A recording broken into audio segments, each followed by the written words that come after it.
इस समय हमारे सुसमाचारों के ज्ञान यात्रा में यह प्रभु की सेवकाई का शुरुआती अक्टूबर है, जिसका अर्थ है कि यह झोपड़ियों या तंबुओं के पर्व का समय है।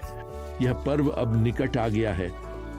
यह एक त्योहार है जो न केवल पतझड़ की फसल का उत्सव मनाता है, बल्कि इस्राएल को जंगल में परमेश्वर के मार्गदर्शन का भी स्मरण करता है, जो मिस्र देश से उनकी चमत्कारी मुक्ति के बाद हुआ था। अब इस पर्व के मौसम में यरूशलेम नगर पुरुषों, महिलाओं और बच्चों से भर जाएगा। वे 7 दिनों तक उन छोटी छोटी झोपड़ियों में डेरा डालेंगे जिन्हें वे खजूर की डालियों से बनाते हैं। अब हम इसे यूहन्ना 7 में उठाएंगे और यीशु गलील में हैं। यहाँ 3री आयत में उसके सौतेले भाई उससे कह रहे हैं, यहूदिया जा, ताकि तेरे चेले भी वे काम देख सकें जो तू कर रहा है, क्योंकि जो कोई प्रकट होना चाहता है वह छिपकर काम नहीं करता। यदि तू ये काम करता है तो अपने आप को संसार के सामने प्रकट कर। फिर यूहन्ना यहाँ 5वीं आयत में यह छोटी सी टिप्पणी जोड़ता है, क्योंकि उसके भाई भी उस पर विश्वास नहीं करते थे। अब ये यीशु के सौतेले भाई हैं। वे मरियम और यूसुफ से यीशु के चमत्कारी कुंवारी जन्म के बाद कभी पैदा हुए थे। अब ध्यान रखें कि बाइबल में यीशु को अक्सर मरियम का पहिलौठा पुत्र कहा गया है, न कि उसका इकलौता पुत्र। देखिए, मरियम और यूसुफ ने मिलकर एक परिवार बसाया था। मत्ती का सुसमाचार तो यीशु के सौतेले भाइयों के नाम भी बताता है। असल में इन भाइयों में से 2 बाद में यीशु पर विश्वास करेंगे और वे नए नियम की 2 पुस्तकें लिखेंगे, याकूब की पुस्तक और यहूदा की पुस्तक।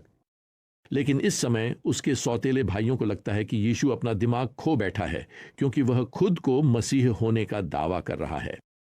तो वे यहां मूल रूप से उससे यही कह रहे हैं, देखो, अगर तुम सच में सबका ध्यान आकर्षित करना चाहते हो तो इस छोटे से महत्वहीन गलील में मत रुको। तुम्हें तो बड़े शहर यरूशलेम जाना चाहिए और वहां अपनी शक्तियां सबके सामने दिखानी चाहिए। देखिए, वे वास्तव में यीशु के चमत्कारों की विश्वसनीयता पर शक करते हैं और वे यहां कहते हैं, अगर तुम ये सब करते हो तो आप क्या करते हैं जब आपके परिवार और दोस्त सोचते हैं कि आप पागल हो गए हैं, आप एक कट्टरपंथी हैं, आप मानसिक रूप से कमजोर हैं, आपको यीशु की जरूरत है एक सहारे के रूप में, क्योंकि आप उसके बिना जीवन संभाल ही नहीं सकते? तो मैं चाहता हूं कि आप ध्यान दें कि यीशु यहां क्या करते हैं। सबसे पहले वे पलटकर जवाब नहीं देते। वे चिल्लाकर जवाब नहीं देते। वे उन्हें जवाब में मजाक नहीं उड़ाते। वे अपने पिता की योजना पर भरोसा करने वाले हैं, अपने पिता के समय पर, जब उनकी सच्चाई सामने आएगी। और अंततः यीशु खाली कब्र को ही सब कुछ कहने देंगे। अब यीशु वास्तव में यरूशलेम के पर्व में जाते हैं, लेकिन वैसे नहीं जैसे उनके सौतेले भाई चाहते थे। इसके बजाय यीशु चुपचाप गुप्त रूप से वहां जाने वाले हैं। तो अब अगर हम लूका अध्याय 9 पद 51 को देखें तो वहां लिखा है, जब वह समय निकट आया कि वह ऊपर उठाया जाए तो उसने यरूशलेम जाने का दृढ़ निश्चय किया। पद 22 हमें बताता है कि यीशु ने अपने कुछ शिष्यों को अपने आगे सामरी गांव में भेजा ताकि वे उनके आगमन की तैयारी कर सकें। इस सामरी गांव ने, जैसा कि लूका हमें बताते हैं, उन्हें स्वीकार नहीं किया, क्योंकि उनका चेहरा यरूशलेम की ओर था। तो भले ही यीशु ने सामरी लोगों के बीच कुछ चमत्कार किए थे, उन्हें प्रेम पूर्वक चंगा किया था, फिर भी उनका यहूदी लोगों के प्रति द्वेष यीशु पर भी आ पड़ा। और याकूब और यूहन्ना इतने क्रोधित हो गए कि यह गांव उन्हें ठुकरा रहा है कि उन्होंने यहां पद 24 में प्रभु से पूछा, प्रभु, क्या आप चाहते हैं कि हम कहें कि स्वर्ग से आग गिरे और इन्हें भस्म कर दें?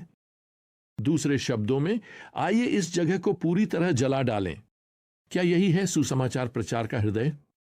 खैर, प्रभु ने यहां पद 26 में उनके इस रवैये को डांटा और बस इतना कहा, वे दूसरे गांव चले गए। मैं आपको बताना चाहता हूं, मसीहियत के प्रति घृणा और विश्वासियों पर अत्याचार आज के आधुनिक समय में भी बिल्कुल कम नहीं हुआ है। वास्तव में कलीसिया का इतिहास ही अत्याचार का इतिहास है। सच कहूं तो याकूब और यूहन्ना जैसा रवैया अपनाना और बदला लेना बहुत आसान है। हमें यह याद रखना चाहिए कि यीशु ने अपने शत्रुओं के लिए भी क्रूस पर प्राण दिए थे।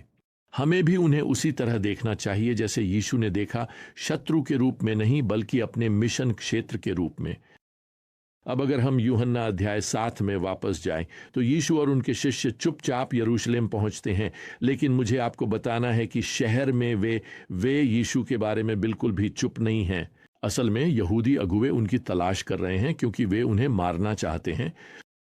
अब इस पर्व के मध्य में यीशु मंदिर में प्रवेश करते हैं और शिक्षा देना शुरू करते हैं। वह यह घोषणा कर रहे हैं कि उनके शब्द परमेश्वर से हैं। वह यह घोषित कर रहे हैं कि जो कोई भी परमेश्वर की इच्छा को पूरा करना चाहता है वह उनके शब्दों को पहचानेगा और उनकी सराहना करेगा। वह कहते हैं कि उन्हें परमेश्वर ने भेजा है और यहाँ तक कि यह भी कहते हैं कि वह जल्द ही परमेश्वर के पास वापस जाने वाले हैं। अब इस पर्व के हर दिन एक विशेष अनुष्ठान होता है। सिलोआम के कुंड से पानी निकाला जाता है और उसे मंदिर में ले जाकर वेदी पर उंडेला जाता है। यह इस बात का प्रतीक था कि परमेश्वर ने निर्गमन के समय या जब वे जंगल में यात्रा कर रहे थे तब इस्राएल के लिए जल की व्यवस्था की थी, और पर्व के अंतिम दिन पानी नहीं निकाला जाता, इसलिए यह छोटा सा अनुष्ठान छोड़ दिया जाता है।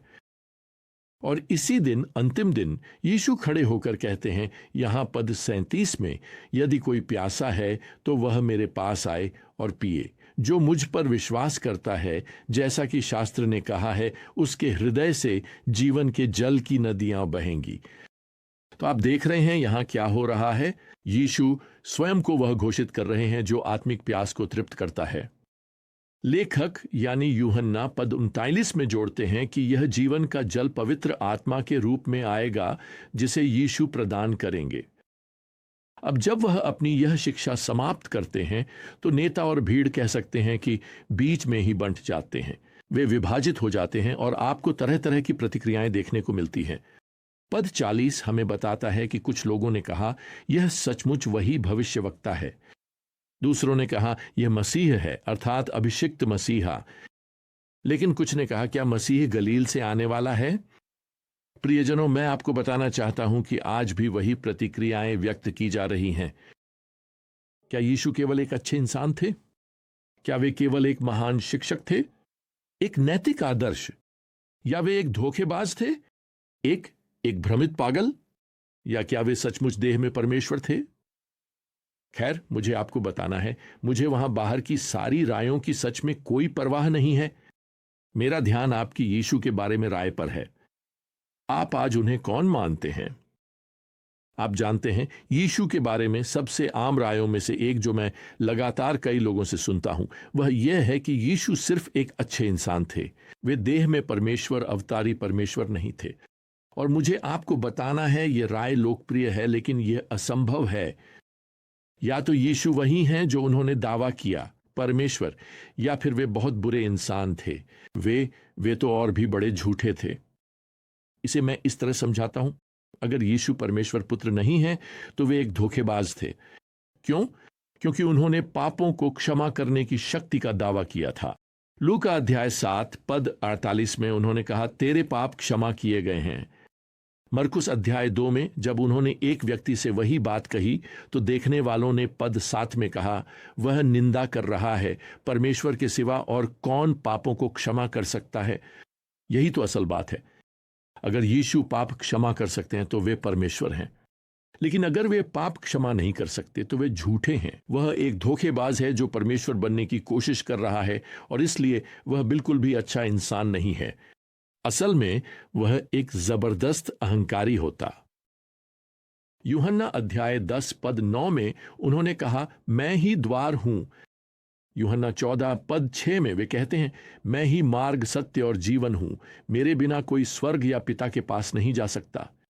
यीशु तो यहां तक दावा करते हैं कि पुराना नियम उन्हीं के बारे में लिखा गया है, और ये कथन केवल तभी सच हो सकते हैं जब यीशु ही परमेश्वर हों, अन्यथा वह एक बहुत बड़ा झूठा है।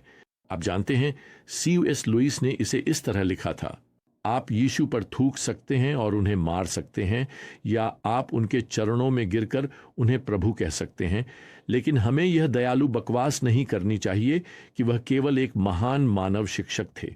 उन्होंने हमें यह विकल्प नहीं छोड़ा है। आपको अपना चुनाव करना होगा, या तो यह व्यक्ति परमेश्वर का पुत्र था और है, या फिर एक पागल। तो अब मेरे सवाल पर वापस आते हैं, आज यीशु आपके लिए कौन है? क्या आप यीशु के सौतेले भाइयों की तरह हैं जो सोचते थे कि वह अपने होश खो बैठे हैं? क्या आप सामरी लोगों की तरह हैं जिन्होंने उन्हें अपने घरों में ठहरने से मना कर दिया था? या आप उन्हें परमेश्वर के पुत्र के रूप में स्वीकार करेंगे जिन्होंने आपके पापों के लिए स्वयं को बलिदान किया? चुनाव आपका है, लेकिन मैं आपको अभी प्रोत्साहित करना चाहता हूं कि आप उन पर अपने मसीहा, परमेश्वर के पुत्र और आने वाले राजाओं के राजा के रूप में विश्वास करें। तो जब तक हम अगली यात्रा पर मिलें, प्रियजनों, प्रभु यीशु मसीह की अनुग्रह, परमेश्वर का प्रेम और पवित्र आत्मा की संगति आप सभी के साथ बनी रहे। आमीन।